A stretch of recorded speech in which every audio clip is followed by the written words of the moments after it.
Inilah profil Desa Sumberjo.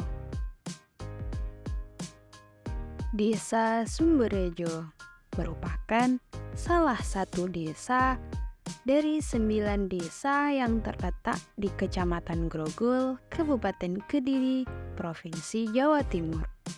Desa Sumberjo ini memiliki luas 2,79 km persegi dengan jumlah penduduk kira-kira 3.002 jiwa. Desa Sumberjo ini diapit oleh beberapa desa, di antaranya sebelah utara bersebelahan dengan Desa Kerep, kemudian sebelah selatannya yaitu Desa Cermi. Sebelah timur Desa Sumberjo merupakan Desa Gambyok. Kemudian sebelah barat desa ini yaitu Desa Kalirong. Desa Sumberjo ini dahulunya terbagi menjadi 3 dusun, yaitu Dusun Sumberjo, Dusun Gejek, dan Dusun Kalongan. Akan tetapi sekarang Dusun Kalongan sudah merupakan bagian dari Dusun Gejek. Pendidikan di Desa Sumberjo ini sudah terbilang lengkap. Mulai dari pendidikan formal, sudah ada RA yang setara dengan TK. Kemudian, sekolah dasar yang berada di Dusun Gejek. Madrasah Ibtidaiyah yang berada di Dusun Sumberjo. Kemudian, Madrasah Sanawiyah juga berada di Dusun Sumberjo, dan sekolah menengah kejuruan yang berada di Dusun Gejek. Ada juga pendidikan non-formal yang meliputi TPA atau TPQ juga Madin. Salah satunya yaitu Taman Pendidikan Al-Quran As-Salam yang berada di Dusun Gejek. Di Desa Sumberjo ini juga terdapat Taman Posyandu yang diperuntukkan anak balita sebelum masuk ke jenjang TK. Unit kesehatan yang ada di Desa Sumberjo yaitu ada Posyandu Balita, Posyandu Remaja, juga Posyandu Lansia. Produk unggulan dari Desa Sumberjo yang menjadi khas desa yaitu telur asin yang merupakan hasil olahan dari ibu-ibu PKK di Desa Sumberjo sendiri. Nama saya Samsul Ajis, Kepala Desa Sumberjo, Kecamatan Grogol, Kabupaten Kediri. Untuk potensi yang ada di Desa Sumberjo, karena sebagian besar warga di sini adalah petani, maka untuk potensi desa adalah pertanian, di bidang pertanian. Sedangkan untuk yang lainnya mungkin ada UMKM atau produk unggulan desa. UMKM adalah di sini mungkin ada beberapa UMKM. Yang pertama mungkin telur asin, pembuatan sangkar burung, terus pembuatan bandeng presto, dan masih banyak yang lainnya. Itu untuk UMKM. Di bidang pertanian, di sini itu pertaniannya adalah mungkin sesuai musimnya. Yang pertama mungkin kalau musim penghujan itu ya tanamannya padi. Nanti ada yang 1 kali, ada yang 2 kali, tergantung letak tanahnya. Itu yang letak tanahnya agak rendah itu bisa 2 kali. Kalau yang agak dataran tinggi itu 1 kali.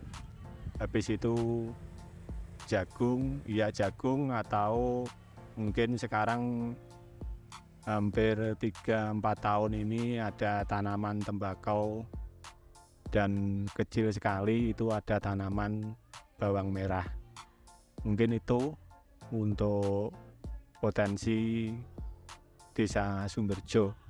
Untuk dukungan pemerintah desa untuk pengembangan potensi yang ada di Desa Sumberjo, itu untuk pertanian, bidang pertanian, itu yang pertama mungkin karena sudah 2 atau 3 tahun ini ada wabah tikus. Di sini dari pemerintah desa mengadakan tempat atau pagupon burung hantu untuk mengurangi jumlah tikus yang ada di persawahan. Selain itu, untuk mengatasi hama tikus, yang kedua, pemerintah desa pernah memberikan obat tetes plus makanannya untuk meracun tikus tersebut. Terus untuk yang lainnya mungkin ada pelatihan khusus antara desa, yaitu kerjasama desa dan yang ada di kecamatan bidang pertanian, yaitu mungkin pemberian obat-obatan kalau ada tanamannya mungkin terserang hama penyakit, terserang ulat, itu ada bantuan dari Dinas Pertanian. Terus untuk pengembangan usaha di bidang UMKM, itu biasanya selain ada pelatihan, ya tiap tahun mungkin di desa itu mengadakan pelatihan untuk menggali potensi yang ada di Desa Sumberjo.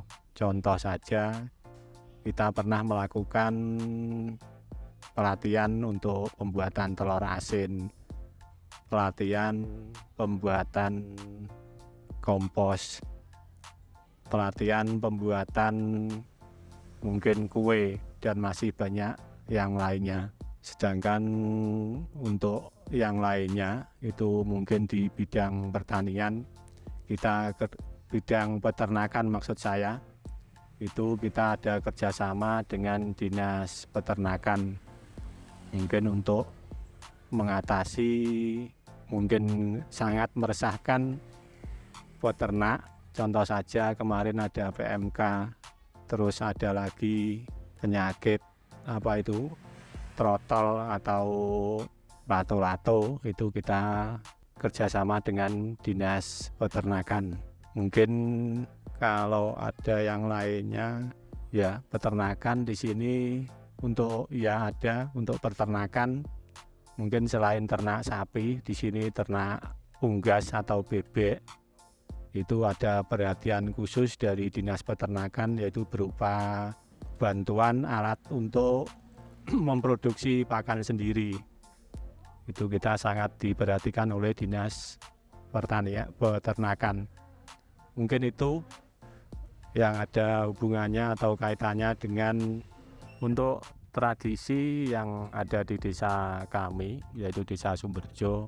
Mungkin itu waktu dulu saya masih kecil, itu untuk tradisi yang pertama itu yang saya ingat, itu adalah mungkin sewaktu kita akan mengambil hasil panen dari sawah, itu ada syukuran atau selamatan di sawah. Cuma berselang waktu dengan kemajuan zaman, itu sekarang kayaknya sudah tidak ada. Terus untuk tradisi yang lainnya, itu mungkin untuk di bulan Suro, kita mungkin tiap tahun itu yang pertama itu mengadakan tasyakuran di tiap-tiap RT. Itu tempatnya ada yang di gang, ada yang di musola. Terus untuk lainnya kita juga mengadakan kegiatan-kegiatan yang lain, seperti mungkin mintanya warga itu ada tiap tahun itu diminta untuk pagelaran wayang kulit untuk kegiatan bersih desa. Itu untuk kegiatan bersih desa yang diadakan tiap bulan Suro. Sedangkan untuk lainnya mungkin kita tiap tahun memperingati peringatan Hari Besar Nasional Republik Indonesia. Itu kita mengadakan yang pertama yaitu seperti Surowan, mengadakan tasyakuran di gang-gang atau di musola. Terus yang kedua, sebelum adanya COVID, itu kita banyak sekali kegiatan, ada jalan sehat, ada kegiatan pentas seni, terus ada basar, karnaval desa. Nah, semenjak adanya COVID-19 kita off selama kurang lebih 3 tahun, dan alhamdulillah untuk tahun ini kita bisa mengadakan kegiatan-kegiatan baik itu untuk bersih desa dan kegiatan PHBN. Untuk tahun ini kita mengagendakan kegiatan yaitu untuk bersih desa Payangan, untuk kegiatan PHBN kita mengadakan karnaval desa dan pengajian umum. Mungkin itu mengenai tradisi yang ada di Desa Sumberjo.